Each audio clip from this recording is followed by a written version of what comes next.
Welcome to the Health Fix podcast, where health junkies get their weekly fix of tips, tools, and techniques to have limitless energy, sharp minds, and fit physiques for life. Hey, health junkies. On this episode of the Health Fix podcast, I'm interviewing Dr. Bessent. She is a veterinary doctor with over 30 years of experience in the field, but the cool part about it, she's a holistic vet. So she's well-versed in Chinese herbs, also in acupuncture, also in whole foods for pets. And why am I bringing her on? Well, twofold. I get a lot of questions from folks about what to do about their pets. I'm not a vet, but guess what? My intuition was right after talking to Chris. Pets, especially dogs, are not too different than humans. We're just another animal. Now, the other reason I wanted to bring her on is because pets are a canary in the coal mine for your house. If something's off in the house, they're getting exposed to something, whether it's your water, whether there's mold, whether there's allergens, microbiome stuff, they are going to be the ones that are going to show symptoms first. So I thought it was important to share a little bit about pets, how you're feeding them, things of that nature, and also talk a little bit about herbs. Now, this is going to be a two-part series, so stay tuned for our next podcast. We're going to be talking about the microbiome and how your pet's microbiome and your microbiome are very similar. Wild stuff here, but nevertheless, absolutely fascinating. I learned a ton, and I know you will too. So let's jump into the podcast. Hey there, health junkies. Welcome to another episode of the Health Fix. I have a treat for you today. I'm going to take things in a different direction. I am interviewing Dr. Bessent today. She is a veterinary doc, not a hormone specialist, someone of that nature, but she has some very valid information here that I think, maybe we can sneak it under the table here. If you guys take care of your pets better than you do yourself, maybe we can sneak in getting you to take a few steps for yourself. So Dr. Bessent, welcome to the Health Fix podcast. Thank you so much for having me. This is enjoyable. Yeah. So guys, just a backstory here. I saw her on another interview on Instagram, and I was like, please come on and talk with my folks. And so she graciously said, yes, I would. And I'm super excited today to talk. So one of the big things we were talking about before we jumped on the podcast was talking about this time of year, this springtime, we do start to have more allergies. Pets can have allergies, but so can humans. And there's likely a little crossover with fur and all of that stuff. So I'm going to turn it over to you to kind of talk a little bit about how pets can present with allergens and what kind of things we could be doing to help them out. And of course, we're going to get into that toxicity talk too as well.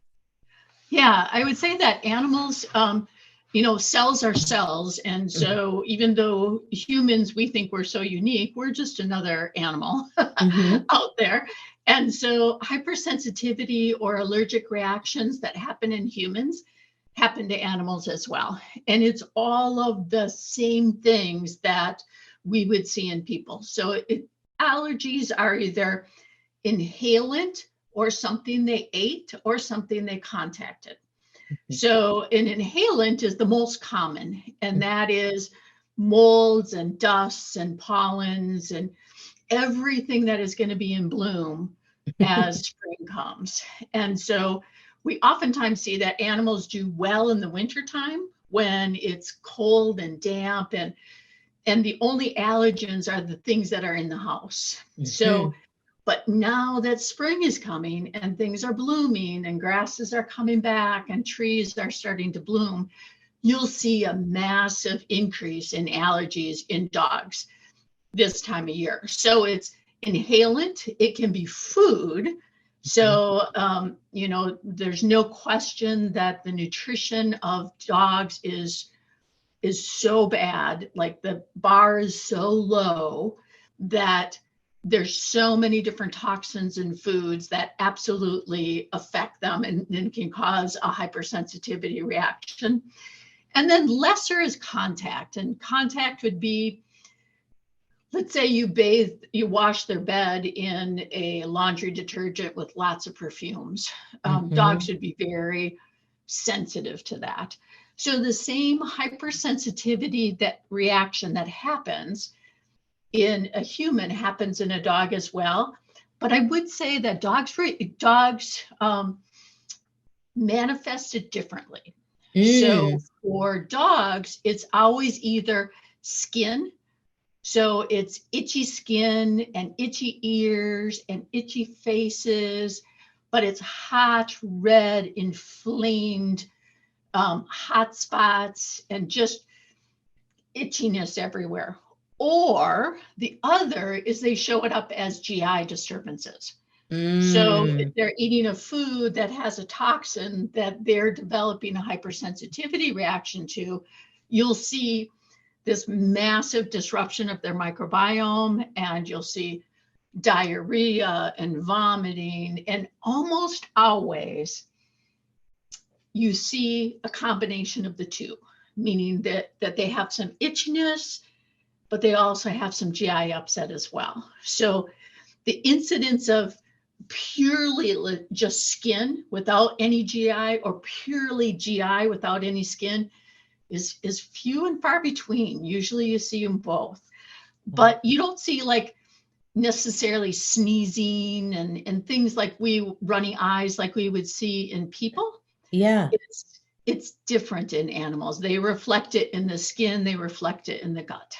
Wow. And here's the thing with humans, I see, more advanced cases of allergy things showing up, much like the dogs. So the dogs, it's interesting, the dogs go straight to what humans would see in a more advanced case. So that's fascinating. And I think for a lot of folks listening, it might be like, could we connect some dots here? Now, you had mentioned mold in the house and mold in particular. Where would dogs get a hold of this? Could it be on rugs? Is it carpets? Are they eating dirt out of plants? What kind of places might they find it? Yeah. You have to imagine that their world is really low, right? Yeah. So if you were on your hands and knees all day in your house, and you would be like, wow, this is a lot dirtier than it seemed. When I'm standing up, my house looks really clean. When you're on the ground, you're like, man, this is pretty dirty. So everything is going to filter down into the rugs and into the floor. And that is the realm, that's the space that dogs live. So everything that they're inhaling is all things that have kind of filtered down. And so they are really, really prone to allergies that are inhalants. So for example, in the wintertime, so we're all in Wisconsin, and in the dead of the winter, when people are burning fireplaces, that is a huge trigger. That the ash and the smoke from the fireplaces are all going to filter down and get down into that area where dogs tend to be. I think another really important part, the difference between dogs and humans, is dogs essentially walk around without shoes on. And so when they go out into the yard, and let's say the neighbor sprayed pesticides on their lawn, that's going to go through the water table. It's going to kind of diffuse down into your lawn. And even though the pads of dogs are on their paws are thick, they're still absorbent. So any of the herbicides or pesticides that you might find from glyphosate from a neighboring agricultural field is going to go into your area, your lawn, and you're not going to really see it because you're wearing shoes most of the time. Dogs are in it all the time, and so they're absorbing through their paws. The other thing that's really significant for dogs is that you and I might drink coffee, we might drink soda, maybe you don't, but I guess on the occasion. I don't need it ever. But we would drink water from other places. We would drink what the liquids that we get are from multiple different sources. The point is that dogs only drink the water from your home. Yeah. And that's what they drink 24/7 for 15 years of their life. So if there's any contaminants in your home water, that it could be microscopic. it's a big deal to them. And because they're not getting it from multiple different sources. Wow. I read that of course I stalked you. I stalk all my people, in a positive way. I read that how you were saying, like looking at the different water sources, looking at, where they're drinking, what they've got there, and also the bowls, and making sure we don't have plastic bowls that we're drinking out of. And this is something that I think is good for humans to think about too. Like, your dog's got the plastic bowl. If you're drinking out a plastic cup, we've got exposures here in terms of chemicals. And then the other thing that really brought my mind out is thinking about in the hot summer days, you got a plastic bowl outside for the pets. Yes. Yeah, absolutely. And that's all they drink from. So that's all they're exposed to. We have a area near my practice that there is really, really low levels of radioactivity in the water. Oh, wow. Like it's seen if you go to the village water testing, it shows, and it's below what the EPA says is allowable, which is crazy. But yeah, and dogs in that area live to 3 and 4 years of age, and they all get cancers. And to the point that the pet owners in that area believe that, oh yeah, all dogs get cancer. No, they don't. And those dogs only drink that water their entire lives, from the time they're puppies till 3 or 4 years of age, when they have these terrible cancers that they pass from, still going on to this day. And it's crazy, but I agree with you 100%. I think that our pets are the canaries in the coal mine. Yeah. They are the neglected species that is a reflection of what we should be experiencing. So those pets that live in that area that has the radioactivity in the water, those humans are bathing in it, and they're washing their clothes in it, and they're drinking it, but they're also going out and doing other things. So that dog is a reflection of the same thing that is occurring for them, but at a lower level. So absolutely, I think that what we see in pets, even if you don't love pets like I do, and you do, I'm like, I don't know if we can be friends. If someone doesn't love pets, it's really hard for me. But I get it. I understand. But even if you don't love pets, yeah, it's still a reflection of the toxicity that we see in our world. And one of the things that I'm sure you're aware of is this DCM in dogs, dilated cardiomyopathy. Yeah. And for your viewers, dilated cardiomyopathy has been linked to grain-free foods. And the link is weak, no question. But what the FDA said was that there's an increased incidence of dilated cardiomyopathy of dietary origin in dogs that eat grain-free food. And so what happened is the pet industry and they got better if you fed taurine. So the pet industry just started adding taurine to all these grain-free foods, and now the problem is better.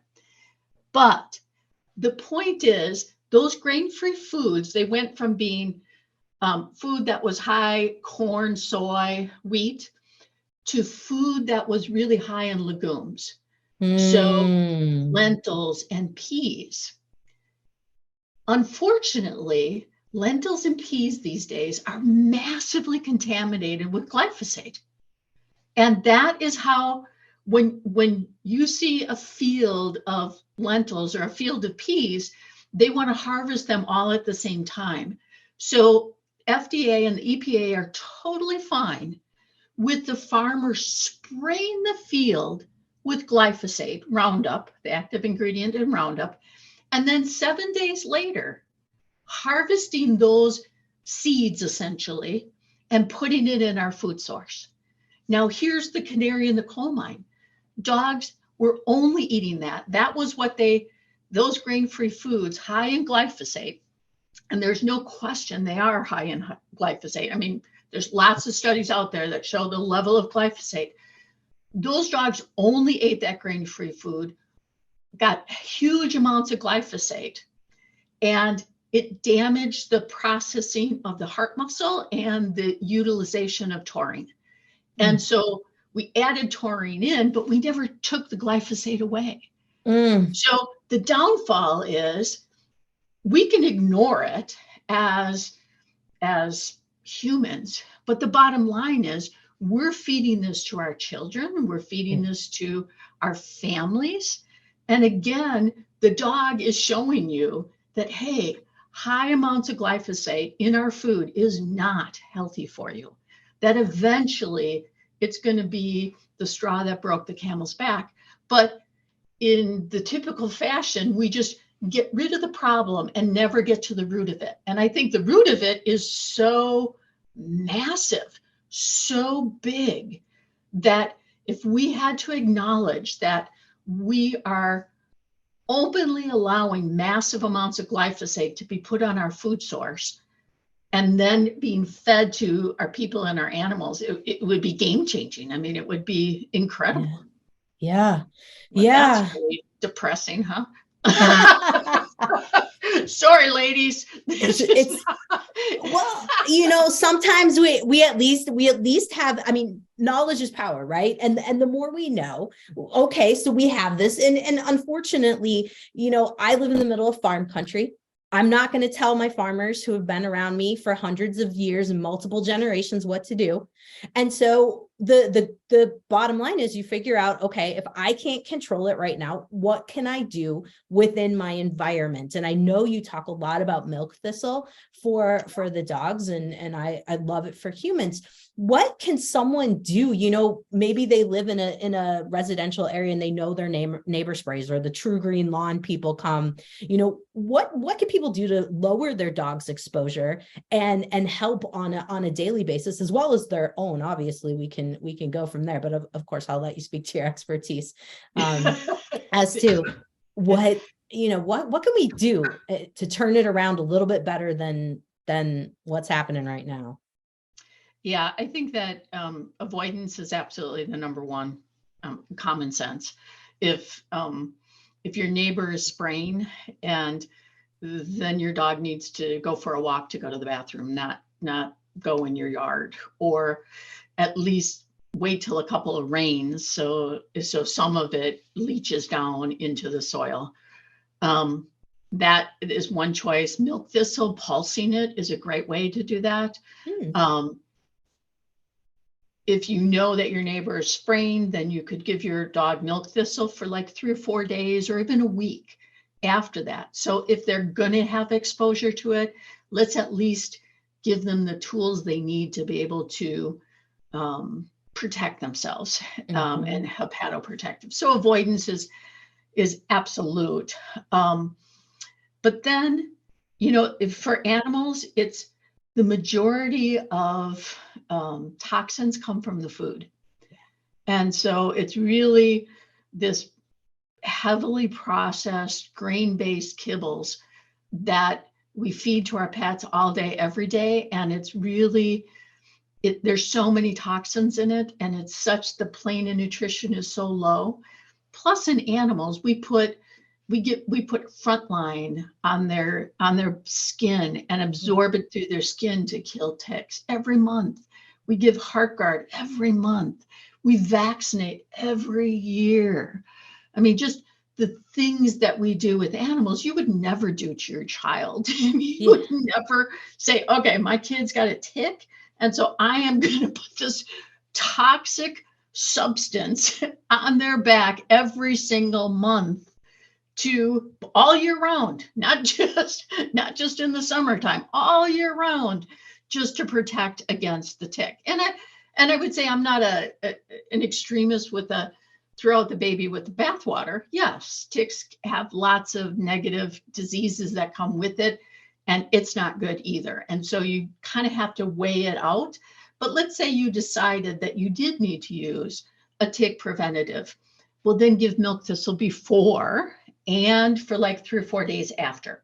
If you feel like you're in an area that you need to vaccinate because you're going to be going to lots of dog parks and you have lots of exposure to other viruses, okay, but then give milk thistle for like 3 or 4 days before the vaccination, give it 3 or 4 days after the vaccination, so that you can have the mounted immune response, but not have the toxicity to the liver is a great option. That way you can utilize science and things that can be good in the right situation, but do it intelligently.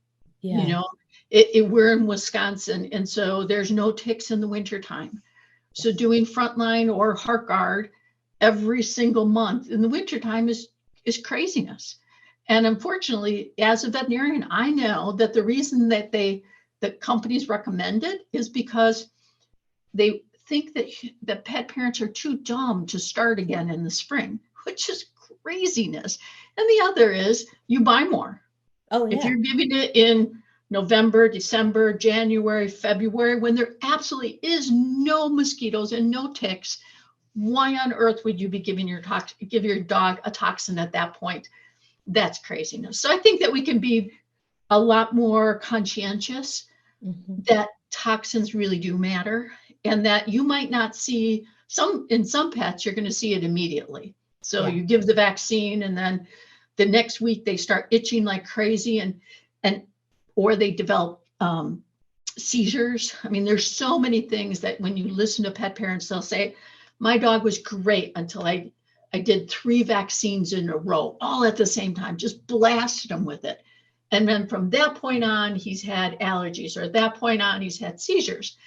Well, I think we can be more mindful about what we're doing to our pets, just like you would do for yourselves. Absolutely. Absolutely. I mean, I kind of, one of the other big ones that I hear is we've got to do that rabies one regularly for the dogs. And my critter, we gave him one, I think it was the second rabies, and he had a bordetella on top of it, because at the time we were doing the kennels and whatnot with the play dates, I call it. I don't know at that place. And he ended up with weird like hot spots on either side of his cheek. And now we're due for another one. And I'm like, I don't want to give it to him. And I'm like, what do we do? What do we say in this case to try to avoid that? Rabies is tough because it is a zoonotic disease, meaning that your dog can get it. And if your dog gets it and bites your child or you, now you could get it, which is, disastrous. So I would say that titering for other diseases like distemper is very doable. And that way, if they have a proper antibody level, there's absolutely no reason to vaccinate on top of that. The downfall for rabies is not only is rabies one of the most reactive vaccines, but because there's this connection to what could happen with humans, very few people and very few researchers are going to say outright that you have immunity for X amount of years, because nobody wants the liability of it. Sure. So that would be one instance where I would say, try to extend it. So there's 3-year rabies vaccines that are good for 3 years. Take it out to the full 3 years. And make sure that you only do the rabies. Don't do any other vaccines. Even if it's more inconvenient for you to go back, just do it. It's safer for the animal. Just do the one rabies vaccine and do milk thistle before and after. Nice. And then add some fruits and vegetables to their diet. And, I think that antioxidants, we understand it with people that antioxidants are important. For some reason, it's not even considered as a part of nutrition for dogs, which is absolutely craziness, because cells are cells, right? So they have oxidative stress, just like we have oxidative stress. So if you're going to be vaccinating, make sure that you get some blueberries and some cranberries and get some broccoli into them for that week at least. Let's try to decrease the oxidative stress that they have. And that's where, nutrition plays such a huge role, in that I can appreciate that you can only afford so much. So sure. If you can only afford the best kibble you can afford, but you could also add in some broccoli and some cranberries and some blueberries and some good healthy food that you might be eating that day, then give some to your pet as well. So this idea that I never feed my pet from the table is craziness. Yeah. That was propaganda from kibble companies. That's crazy. I mean, granted, I agree. If you're eating Cheetos, anything that ends with the ITOS, don't give it to your dog. You shouldn't be giving it to yourself. Right. But if you're eating a wholesome, healthy chicken breast and steamed broccoli, and you're having berries in your breakfast, perfect for your dog. They need it as well. That's good to hear. That's good to hear. Because I've had some patients say, oh, well, my dog doesn't like it. I'm like, well, have you given it to them a couple times? Kind of like children, they need to kind of see it. My little guy, at first he was like, ooh, broccoli, gross. Now he fights, like he will come and nudge me when I'm making broccoli. He's like, I smell that. I want it. Yeah, I would say that because they're carnivores, Mm-hmm. when you look at their teeth are meant for ripping and tearing and gulping. So when you feed them broccoli should be steamed because they would actually be eating the ingesta of the animal that ate it. Oh. So when they eat a rabbit, they eat the muscles and the organs and the bones, but then they eat the ingesta as well. So it's pre-digested grasses and fruits and anything that rabbit ate. So because the fact that they tear, rip, and gulp, you really want to either puree the vegetables or steam the vegetables. Some younger dogs that have really great digestion can handle raw vegetables just fine. But older pets, they need a little help with that.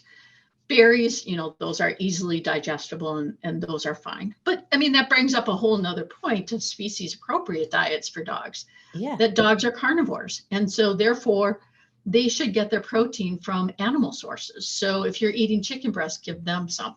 If you're going to the butcher and you see chicken feet or chicken necks, those are such amazing good food for dogs.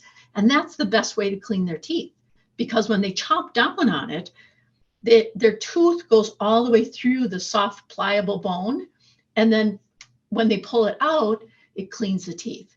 So dogs that eat raw meat and raw organs, they never have bad teeth and they never have bad breath because that's nature's way of cleaning their teeth.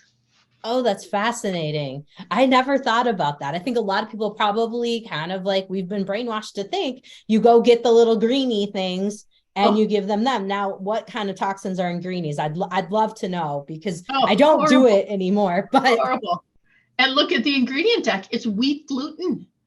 Wheat gluten. Like that's what we're feeding. That's like saying, I'm going to give you Oreo cookies to clean your teeth.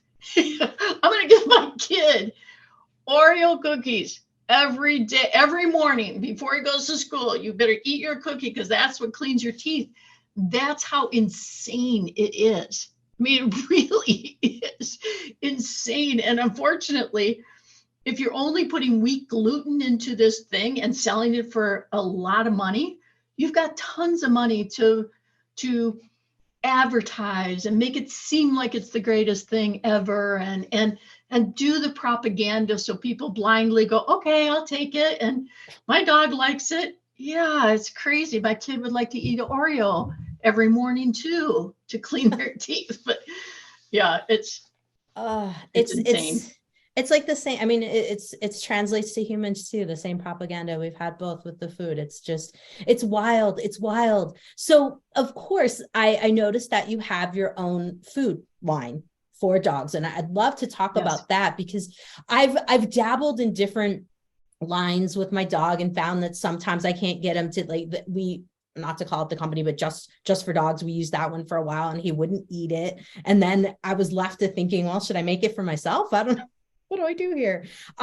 So tell us a little bit about your line, how you came up with it, because obviously you have tons of experience. I 30 plus years is what I saw. So you know your stuff. So tell us about how you came up with it, thought process, and of course the brand, everything, so everyone can learn about it, because I think it's important for folks to have alternatives. It really came about kind of twofold. One is that chronic malnutrition leads to all sorts of diseases, diabetes, obesity, cognitive problems, the plethora of nutritionally based diseases in people and in animals. Animals, again, canary in the coal mine, are reflecting everything that happens in people.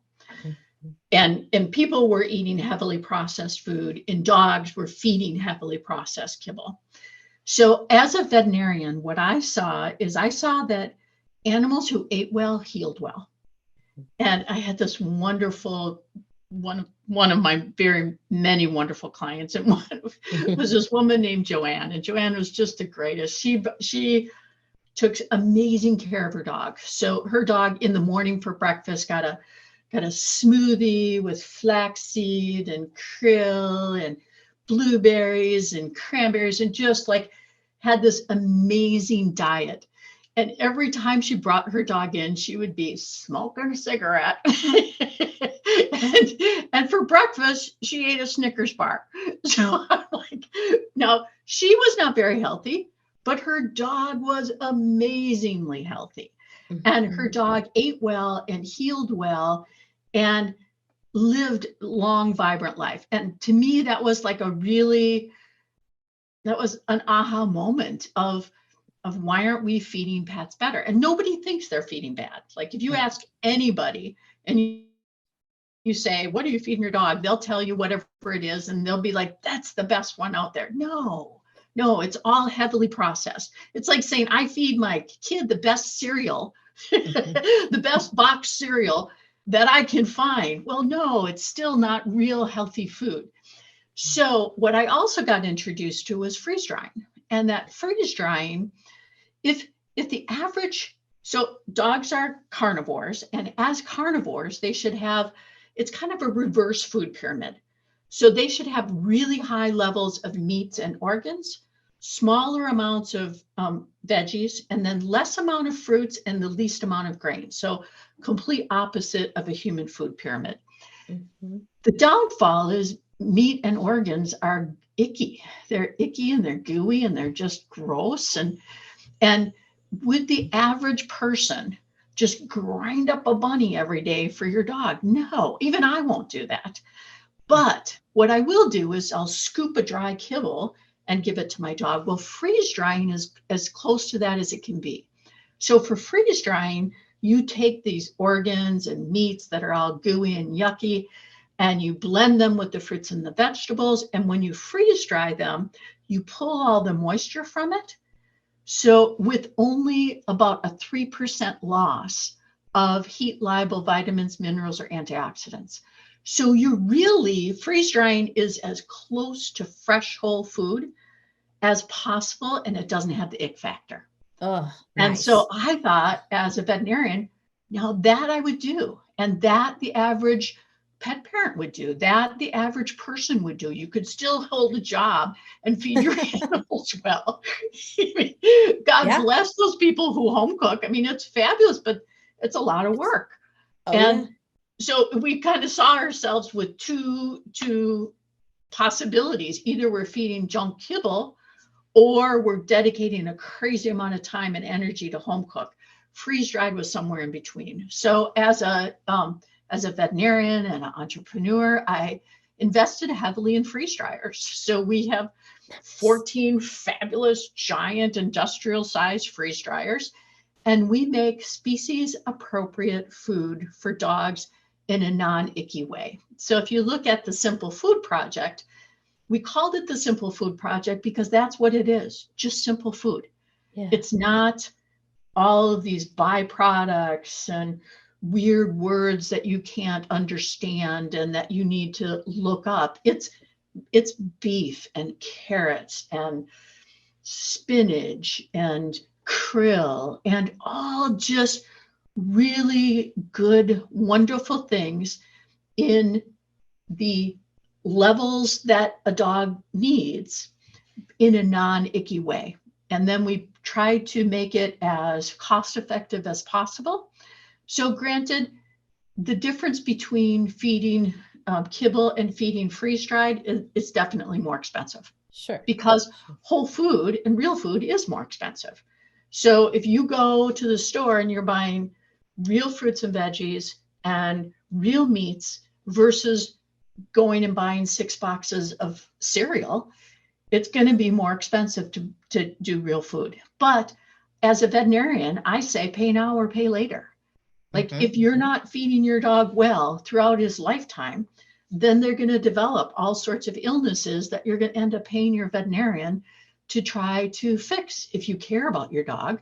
So why not start from the beginning feeding vibrant, healthy food? So the ultimate is to feed like the Simple Food Project, which is literally just good, healthy, vibrant food in a freeze-dried format. If that's too expensive and that's hard to do, well, then start adding some healthy food back to your animal's diet. If you're eating chicken breast, give him a little. If you're eating broccoli, give him a little. And you know how nutrition is anything you do is going to help to raise the plane of nutrition. Anything that you do is going to fill up their cup with the basic essentials of amino acids and vitamins and minerals and antioxidants that their body is going to sort out to have them live the most healthy, vibrant lives that they can. And I have a strong feeling of responsibility. And once we've domesticated these animals, now it's our responsibility to care for them the way that they would care for themselves. So if Fluffy was allowed to go and chase that rabbit down and eat it every day, he would do that and live a vibrant, healthy life. But if we're going to domesticate them and not let them do what they would naturally do, then it's our responsibility to feed them well. Oh, I love that. I love that. Yeah, that's kind of been my thought process all along. And boy, you're not kidding. Like anyone who's listening has ever tried to do a raw diet for dogs, it's a full-time job. I tried for about 6 months and just like, oh, panic too, because I'm like, am I getting the right vitamins and minerals in here? And here I am with like 8 bags scooping different vitamins and minerals. And I'm just like, oh, I don't know. So having someone that, knows what the pets need, I think that is absolutely huge. And an option that's not science diet. Let's be real here, because every vet that I've ever seen, until I met you and a couple other folks that work with the holistic vet department, it's all been science diet, which makes me very, very sad. So, and we recently just launched it's called Medicus Veterinary Diets. So it's Simple Food Project is complete and balanced for healthy dogs and cats. And Medicus veterinary diets are the same as like science diet. So it's diets that for animals that are sick, but instead of using garbage, we used whole food. Oh. So we were able to get the same nutrient profiles using good, healthy, vibrant food instead of using wheat and soy gluten meal and just terrible ingredients that pet parents normally would not feed. So we kind of took it even a step further and said, let's nourish our sick pets, because that's when they really need good nourishment. Absolutely. Absolutely. So, okay. So everyone can keep it straight. We have the Medicus line. So tell me, I'm going to mess it up. So I'm gonna have you tell me tell us the 2 lines so that folks have it. And guys, I'll put it in the podcast notes. So the simplefoodproject.com is our healthy diets for healthy animals. So dogs and cats. And then Medicus Veterinary Diets is whole food nutrition for sick animals. Okay. So 2 different websites. Okay, perfect. We will get that in the notes. Now, of course, there's another aspect of this that you are well versed in. I wish if I would have, when I got into acupuncture, I wish I would have known that I could become a veterinarian and do this on pets, because it would be the most wonderful thing ever. But in addition to that, you also understand herbs for pets. And of course, herbs are great for humans too. And we talked about milk thistle a little bit. Let's talk a little bit about like just what kind of herbs are good for pets on a maintenance basis, on a longevity basis, mitochondria basis. What kind of fun things can you share with us that we can translate back and forth between humans a little bit too? Yeah. So the third company that I own is and founded is called Herbsmith. And Herbsmith is herbs based on Chinese medical theories. Mm-hmm. So I'm a human acupuncturist and a diplomat of Oriental medicine, as well as a veterinarian. And I became a human acupuncturist, not because I necessarily wanted to see human patients, but more I felt like it was the final animal. like I wanted to know like what we knew, what humans could tell us that maybe dogs can't tell us. So for dogs and cats, it's all about watching what they do and then interpreting why they're doing it. And with humans, a human could say, I have this plumpet feeling. I have this something I feel like is stuck in my throat. And so I'm always doing this to try to get that loose. And you and I know that that's liver qi stagnation and phlegm stagnation. Dogs do the exact same thing, but dogs can't say, I got this feeling in my throat. So dogs will start licking things. Oh. So they'll lick like the carpet and your couches and all sorts of inanimate objects. They're licking and licking and licking. And the owners are like thinking they're just nuts and what's wrong with my dog? Well, the dog has this plumpet feeling. So what I was able to do is, as I learned human acupuncture and human pathology, I was able to then transpose it into pets. Another really cool one was, you know how older people, you get ringing in your ears? Uh-huh. And if you press on your ears, that ringing goes away. Well, old dogs love their ears pressed. And they get kidney qi deficiency as well. So you'll see old dogs that just press their ears up against the couch. And you think, again, why are they doing this? Well, they probably have tinnitus or ringing in their ears like we get, but they can't say it. And so what I was able to do then was to treat them as if they had either this plumpet feeling or they had this kidney qi deficiency, treated them with acupuncture and with herbs, and they got better. So even though they couldn't tell me that that was going on, I could kind of get that idea from what I saw happening in people and what people could say. So Herbsmith is all about really wonderful Chinese herbs that are easy to transpose. So arthritis in Chinese medicine is essentially the same thing as arthritis in human medicine or in animal medicine. And so the herbs could be the same. And so a lot of the Herbsmith products are ones that are really tried and true, fabulous Chinese herbal formulas that work for people, but they also work for animals as well. So, and then some of them we added nutraceuticals and added omega-3 fatty acids and kind of took herbs as well as nutraceuticals and put them together and to help different issues that might happen in pets, where you don't want to go as strong as pharmaceuticals. And I personally would say pharmaceuticals absolutely have their place. Like if I have a broken leg and they're going to fix my leg, I want to be under anesthesia. Don't give me a herb then. Give me a herb after when I want to heal. Absolutely. Right. And the same thing holds true for animals. So it's when you might choose to use something like a really strong prescription strength, non-steroidal anti-inflammatory, if your dog slips on the ice and is really painful. But then you might instead choose boswellia and myrrh and other really fabulous herbs that you could then use long-term without any of the negative side effects. So herbs definitely have their place in medicine for people as well as for animals. Sometimes they're miraculous and life-saving, and other times they're just a nice addition to when you don't want to be on the pharmaceuticals for too long. Absolutely. Absolutely. I found myself taking, I had a dog who was quite sick previously, and I found myself taking his herbs. Sometimes we would just share them. He had them, I had them.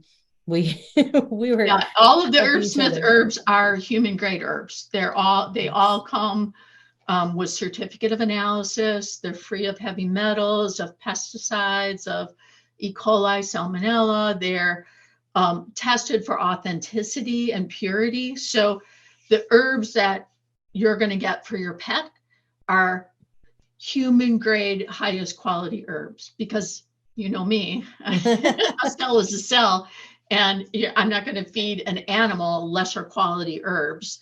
Absolutely. Because they're a dog. So they're still super, super good quality herbs. Yeah, a human could. Yeah. Hopefully FDA isn't listening. A human could eat the same herbs. Sure. Yes. FDA stamp on that, guys, just so you know that, like, technically if something's for veterinary use, it's for veterinary use. And if something's for human use, it's for human use. But really, those who are ethical about it, the veterinary use is going to be just as good for humans. I mean, that's the bottom line there. Now, can anyone order from Herbsmith, or do you have to have a veterinarian prescription to order from, or how does it work? We have both. Okay. So we have the Herbsmith OTC, so over the counter, which any pet parent can order. Okay. And then we have Herbsmith RX, which is by prescription. So those would be ones that the herbs are much stronger. The herbs are very specific. So for example, if a pet had cancer, you really want to do a thorough Chinese medical exam. So you want to do a tongue and pulse diagnosis. You want to identify what disharmony they have, and then pick the appropriate herbs. So the herbs that we have that are over the counter, that are for any pet parent, are for more common, easily identifiable things. So for arthritis or GI upset or calming, anti-anxiety, things like supporting the immune system. But then we do have the RX herbs, which are kind of really by prescription only, that either acupuncturists or veterinarians can prescribe. Makes sense. I mean, absolutely. There's some stronger herbs in there that that we're aware of. And for a lot of folks who are listening, I mean, there's just some things we do have to be careful with in this side of the treatment realm. Now, of course, I always kind of round out my podcast with, if someone's looking to start moving into, I mean, they've started taking the steps to take care of themselves. And now they're like, you know what, I do want to, take care of my dog as well. Where can they find you? Do you do online consults? How does that work? And then also, if they are looking for someone in their area, where can they find a holistic veterinarian like yourself? Is there a list or something of that nature? Yep. There absolutely is. So the American Holistic Veterinary Medical Association, so ahvma.org, has listing of veterinarians all over the country, all over the world, that are trained in different modalities. So they can go there and find a veterinarian in their area. For chiropractic, there's the animalchiropractic.org. Nice. And you could find a human chiropractor that's trained in chiropractic, or a veterinarian that's trained in chiropractic in your area. And then for acupuncture and herbs, there's the International Veterinary Acupuncture Society, so IVAS, and the American Veterinary Acupuncture Society, that you can go to as well and find a veterinarian that is above and beyond trained in acupuncture and the use of Chinese herbs. So all of those are, you get your veterinary degree, and most people go out and practice for a while, but then you have to go and do postgraduate certification. So then you go and you learn on top of that to be able to add in these other modalities. And then for Herbsmith and Simple Food Project and Medicus, we do what's called Curate the Bowl. And it's this quiz. You go online, go to our website, give me all the details, like my dog is 6 years old and he's 20 pounds, and here's the history, and here's what I'd like to help him with. And then I personally look at every single one of them every day. And wow. I love it, because it's like, it's my way of continuing to practice, even though I primarily run businesses now. Sure. and consult with other veterinarians. So I look at every single one of those quizzes and then make recommendations. Nice. And my recommendation might be, you need to see your vet because that sounds like ear mites, or you need to find a veterinary chiropractor, and here's a place that you can find somebody that would help you, or you should use this herbal combination, or let's change their food to a healthier food. And so then I give all these recommendations, and then you can pick and choose what you want to treat, what you want to affect. Maybe you feel like, I don't want to do any of those things. That's fine too, but at least you get kind of my 35 years of veterinary practice and 35 years of being a holistic veterinarian as well into insight. Sometimes I come back and I'll say I need some more information, but most of the time, as you know, most of the time it's pretty clear what would point them in the right direction. So it's called Curate the Bowl, and you go to herbsmithinc.com. Nice. Oh, that's awesome. I mean, I love that you're like a hub, basically, to give people next steps, directions, and whatnot. I mean, I think for a lot of us, if that gets us started in the right direction, that can open up a lot of doors, because right now I still find that the veterinary holistic realm, I mean, it's growing, thank goodness, but it's definitely one of those places where there are a lot of questions. I get a lot of questions from my clients asking me, what about these herbs for the dog? Can you do acupuncture on my dog? And I'm like, oh, I wish. I went into the wrong field. I should have been a veterinarian. Yeah. That's kind of how I started Herbsmith, is I thought at the time, other veterinarians really hated me. Like, they were pissed because they felt like I was giving away the secret sauce. Like, how dare I just sell herbs directly to pet parents? And I'm like, how dare you not? Right. Like, at the time, there were only 1,200 holistic vets in the country. Now, even if we all of us saw pets all day, every day, 7 days a week, we still wouldn't even scratch the surface of the pets that need care. So by starting Herbsmith, now we sell hundreds of thousands of containers of herbs to pets. And these are pets I am never going to meet. I'm never going to know, but I will have a positive influence in their life. And knowing these well made sure that no one was going to get hurt, that it was very safe, appropriate herbs. But if there were more holistic vets in the world, great, then that would be the ideal way. But most people contact us and say, I don't have a holistic vet near me. The closest one is a 5-hour drive. And what can I do? And there's so much, like, I think if you were to take something away from our discussion today, it's all common sense. You intuitively know it. You know, and it's common sense that a dog should eat healthy food. Like, I've always said it's crazy that we even have to talk about it, right? Like, we're some conspiracy theory. Eat broccoli? Are you kidding? Like, that's nuts. It's nuts that we even have to discuss it. And hopefully, 100 years from now, they're going to look back at your podcast and go, what were those ladies talking about? It's crazy that they're even talking about this. I hope that's the case. I really do. And part of bringing you on was really to shed light on the fact that there are options out there when it comes to your pet's care, especially if you're taking care of yourself. You might as well take care of your pet in the same manner with the same principles. And that's kind of the whole preface here, is that in addition to the pets being the canaries in the mine shaft and all, I mean, it's really is, if you're gonna dive into this type of care for yourself, your pet should come along with you.